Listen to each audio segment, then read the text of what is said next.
Hello बच्चों, चलिए प्रश्न देखते हैं। चक्रीय तथा अचक्रीय फोटोफॉस्फोराइलेशन में कोई 6 अंतर लिखिए। तो चलिए सबसे पहले हम इसकी मुख्य अवधारणा को देखते हैं। मुख्य अवधारणा, यहाँ पर हम लोग जानते हैं चक्रीय और अचक्रीय फोटोफॉस्फोराइलेशन। सबसे पहले हम लोग जानते हैं ये फोटो फास्फोरिलेशन क्या होता है। तो प्रकाश संश्लेषण के दौरान क्या होता है, क्योंकि हम जानते हैं कि प्रकाश संश्लेषण मुख्य रूप से 2 चरणों में पूरी होती है। इसका एक भाग होता है प्रकाश अभिक्रिया और दूसरा चरण होता है अंधकार अभिक्रिया।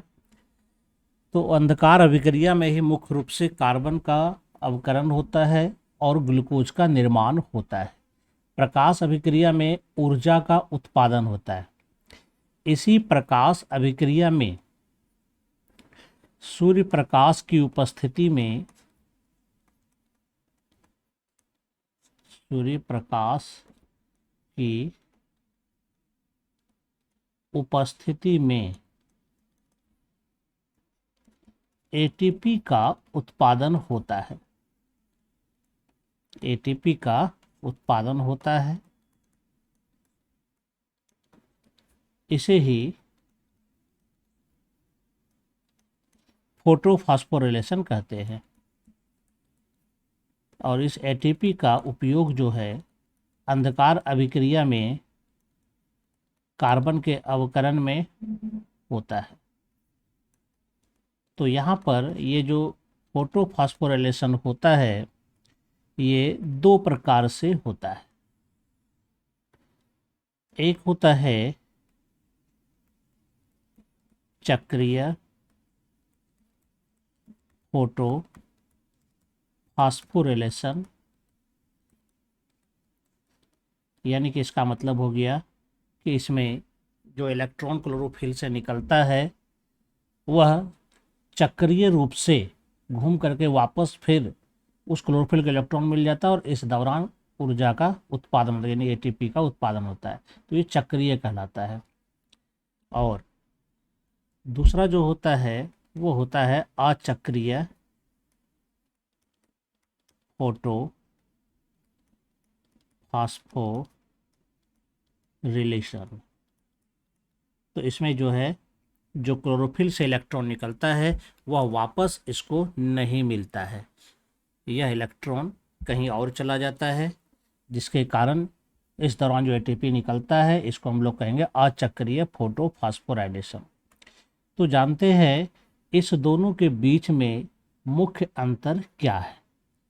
तो चलिए जानते हैं इसका अंतर, चूंकि हमारे पास प्रश्न यही है कि 6 अंतर यहाँ पर हमें लिखने हैं। तो चलिए देखा जाए। यहाँ पर मैं एक लाइनिंग खींच देता हूँ। एक तरफ है चक्रीय फोटोफॉस्फोराइलेशन और दूसरे तरफ है अचक्रीय फोटोफॉस्फोराइलेशन। तो चलिए देखा जाए क्या क्या मुख्य अंतर हो सकता है। जब से पहले देखते हैं चक्रीय में। इसमें क्या होता है कि इसमें ऑक्सीजन का उत्सर्जन नहीं होता है। चक्रीय के दौरान ऑक्सीजन का उत्सर्जन नहीं होता है, जबकि अचक्रीय में ऑक्सीजन का उत्सर्जन होता है। चक्रीय में ऑक्सीजन का उत्सर्जन होता है। दूसरा अंतर देखते हैं। इसमें जल का विघटन भी नहीं होता है। जल का विघटन नहीं होता है। इसी के विघटन से ऑक्सीजन भी निकलता है। तो जल का विघटन नहीं होता है, इसलिए यहाँ पर ऑक्सीजन भी नहीं निकलता है। और यहाँ पर भी जल का विघटन यहाँ पर होता है और ऑक्सीजन भी निकलता है, जल का विघटन होता है। तीसरा अंतर देखेंगे, इसमें केवल प्रकाश जो है, प्रकाश प्रक्रम यानी कि लाइट रिएक्शन प्रथम ही होती है, और जबकि इसमें जो है दोनों होता है। इसमें केवल प्रकाश प्रक्रम यानी कि फोटो सिस्टम प्रथम होती है, और जबकि इसमें अगर हम देखेंगे तो इसमें दोनों रहेगा। इसमें प्रकाश प्रक्रम प्रथम और द्वितीय, इसमें दोनों होता है, दोनों का उपयोग होता है इसमें। चौथा अंतर लेके चलते हैं, इसमें सिर्फ एटीपी का उत्पादन होता है, एटीपी का उत्पादन होता है, और इसमें अगर जाते हैं तो इसमें एटीपी के साथ साथ NADPH2 का भी होता है, उत्पादन भी होता है।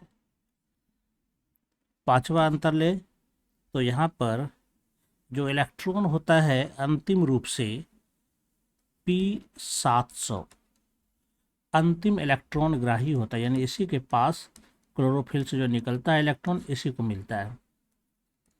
अंतिम इलेक्ट्रॉन ग्राही होता है, जबकि इसमें चलेंगे अचक्रिय में अगर चलते हैं तो इसमें इलेक्ट्रॉन NADP को मिलता है। इसमें NADP अंतिम इलेक्ट्रॉन ग्राही होता है। एक और अंतर, 6 अंतर बोला गया है। छठा अंतर हम ये ले सकते हैं कि फेरोडॉक्सिन से जो इलेक्ट्रॉन यहाँ पर होता है वो साइटोक्रोम B से साइटोक्रोम 7 पर जाती है, तब ATP निकलती है। ये होता है, यहाँ पर क्या होता है, एक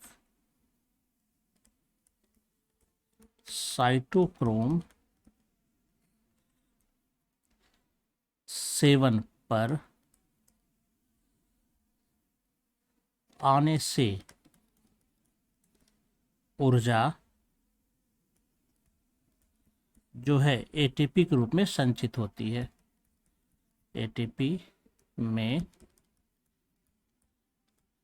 संचित होती है। ऐसा चक्रीय में होता है, लेकिन अगर इसमें देखेंगे तो यहाँ पर B6 से साइटोक्रोम F पर इलेक्ट्रॉन के आने से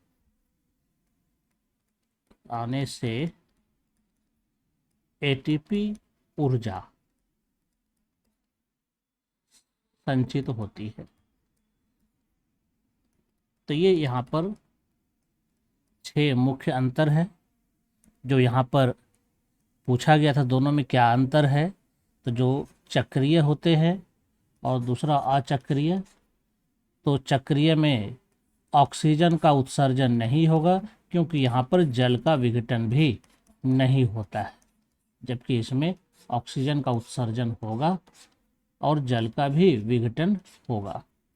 इसमें सिर्फ प्रकाश प्रक्रम प्रथम उपयोग होता है और इसमें प्रकाश प्रक्रम दोनों उपयोग होता है, प्रथम भी द्वितीय भी।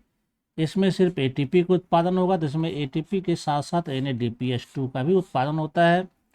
इसमें जो अंतिम इलेक्ट्रॉन ग्राही होता है वो P700 P700 होता है, जबकि इसमें NADP होता है। इसमें जब साइटोक्रोम 7 पर इलेक्ट्रॉन आती है तब एटीपी ग्रुप में ऊर्जा निकलती है।